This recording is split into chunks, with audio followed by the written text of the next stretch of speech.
permeation of religion everywhere in public spaces. Mr. Nambiar, the timing, you can't help but wonder, although the Karnataka government says that it's the PFI that has started this, cynical people look at the fact that UP is voting today, that the politics of polarization do help the BJP, and they always have.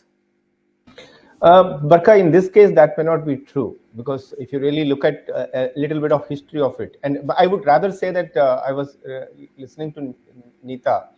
I wanted to start from there. It's really good that we are having this debate. There are people like Neeta is saying that it is an essential religious practice of Islam, but there is no evidence. Tell me the first generation Muslims or the second generation Muslims or the many generations of Indian Muslims have never been wearing a burqa or, for that matter, to a hijab. So it all started becoming a popular culture or a popular practice only after the oil have discovered in the Gulf countries, and the people have started going there for their earning across the world. The Gulf countries have started getting attracted from the people from all across.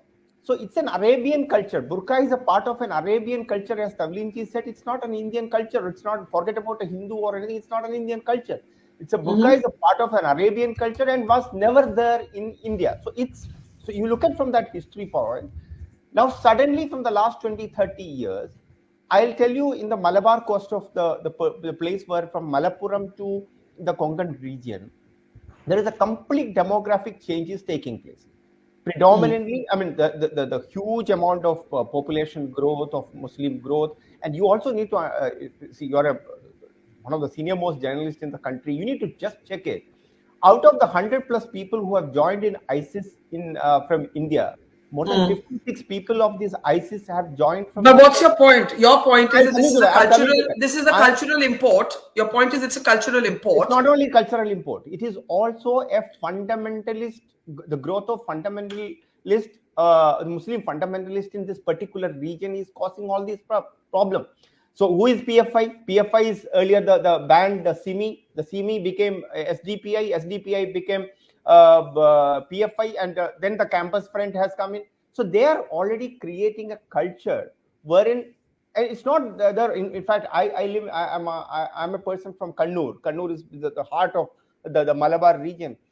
I studied with almost 35-40% of my classmates were Muslims, but I have never seen in my 25 years back when I was in the school, nobody I have seen wearing a. But I want to come. I hear second time Chief Minister, instead of going back to the mutt. PKD Nambiar, you said a lot about the hijab. What about the visible Hindu sort of religiosity in political and public office? What do you say about that? See, I think from the last few days, people have been talking about the fundamental rights of the people, what to wear, when to wear, where to wear, and how to wear, and all of them.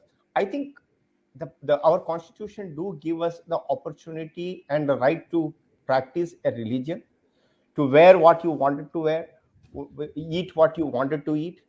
But there are places where it is there are code of conduct which has been created.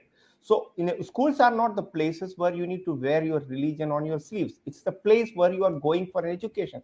It is the place where your character formation is getting created. So a school and a parliament, a chief minister's office.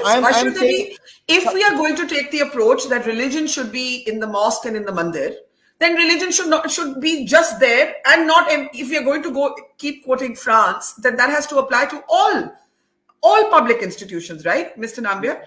Yeah, can I? Yes. If there is a dress code is there in the parliament, of course, every MPs have to wear that dress code. There is no doubt about it, and I don't have any.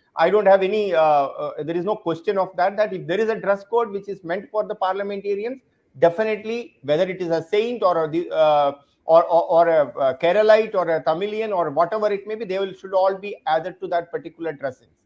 But when there is nothing like that, and comparing our parliament to a school may not be an appropriate thing. Here we are talking about an age wherein there is a character formation. We also need to look at it why this is all being happening. It's basically You are injecting poison in young minds by imposing such a rigorous. Okay, no, I take your point that the and I idea also of one the more uniform. thing, I wanted to tell you. 1 second. Tavlinji was talking about where is the space for a saint to be in power.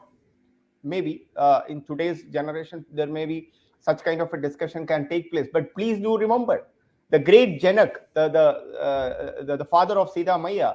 He was the first Rajarshi, the Raja who was also a rishi. So the concept of the great saints becoming a part of power or even in power is nothing new in India, which is age old. And I just started with Rajarshi Janak, but I can give you hundreds of examples who were a part of the power or who were powering, who were either guiding the Rajas. So it has been a part of our culture and our value system. Our Vedas and our Puranas gives you enough opportunity, and you are much senior. Before we take that back to Tavleen, I just want to go to Atiq or Rahman and then to Nida. The idea of the uniform, right? It's one thing, Atiq Saab, for Nida to say that, in Hindu college, she felt that there was an Islamophobic response to her hijab. But in school, there is the idea of the school uniform. So, are we saying that we don't believe in the school uniform? Atiq Saab? No, not that. Barkha, as I earlier told you, that our Muslim girls go to Christian schools in Mumbai, and there is no this thing. They do not demand anything in the name of religion. Herein also, I am trying to tell you that the poisoning of the mind, as Mr. Nambiar is also, pinpointing, the poisoning of the minds have taken place. Now, I wonder, Barkha, whether you, me, and other panelists, our society after 70 long years of independence, do we really cherish this in the name of liberty? Are we addressing the claims of liberty? Liberty, I am telling you, a word which is very much in consonance with our constitution. It's one of the ideals of our constitution. Are we giving liberty to our individuals, these school-going children, our parliamentarians, our chief ministers, to have their say, to have their uniform, to have their dress, to have their eating habits? No, we are, getting embroiled in the controversy created by intimidated passions of political parties. This is my concern, Barkha. Okay. And in the long run, the poisoning of the minds will not give us a good society or very harmonious balancing of what we used to say Hindu-Muslim unity or Ganga. Okay, PKD, briefly, I have to go to Nida and then Tavleen has the last word. I wanted to just go from the point my co-panelist has said. Let's for a moment assume that burqa is an essential religious practice, whatever we are talking about. But then there is a problem. In the Sabrimala case in 2018, the Supreme Court specifically said that any such practice must also be in tune with our constitutional ethos.